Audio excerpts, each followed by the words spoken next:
It's almost 40% of the oil. India, they've been great. Spoke to Prime Minister Modi yesterday. They've been absolutely great. China's a little bit different. They're a little bit different relationship they have with Russia. It was never good, but because of Biden and Obama, they got forced together.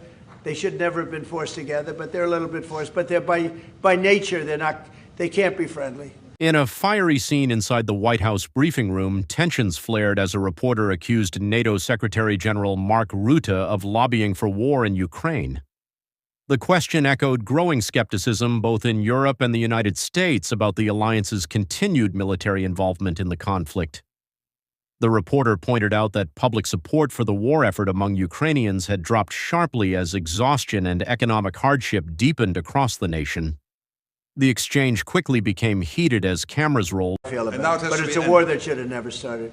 And we're not selling any weapons to Ukraine. We're selling them to NATO, which is different from before. With Biden, he just gave $350 billion worth of weapons and cash right into Ukraine, and that was so foolish. But we sell them to NATO, and in theory, you can do what you want with them. It doesn't have to be Ukraine, but probably it is mostly. No, what nations are doing now is buying from this program. And aides shifted uneasily in the background. Rutte firmly rejected the accusation, insisting that NATO's mission was not to prolong the war, but to find a sustainable peace through strength.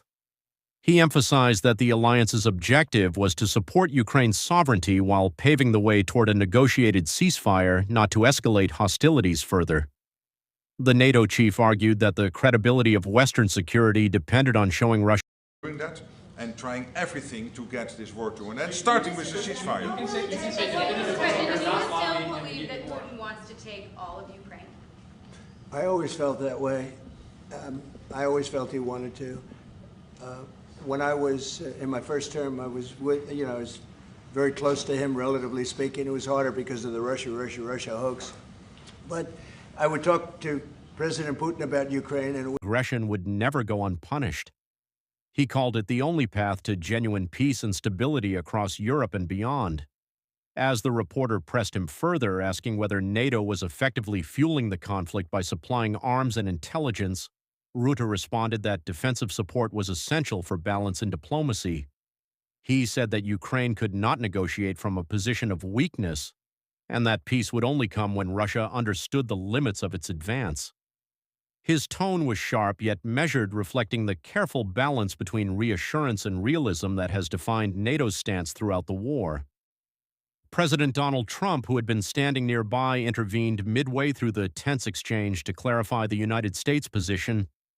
He stated firmly that American weapons were not being sent directly to Ukraine, but were sold to NATO under established agreements.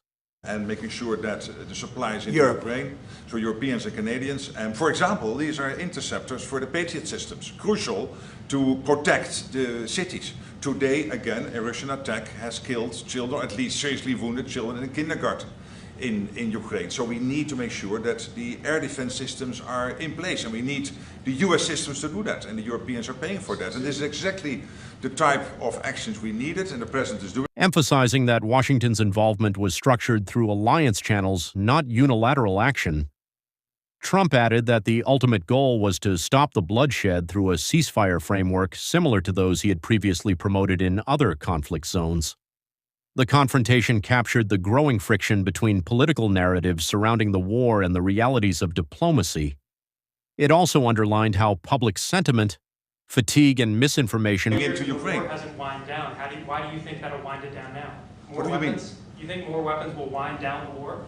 No, I mean, there's more to be done. So what you need, what the President said this weekend, stop where you are, so basically do a ceasefire and then have all. Were reshaping debates over Western involvement. While Rutte sought to project unity and purpose, the exchange revealed how fragile global consensus had become on the path to ending the Ukraine conflict.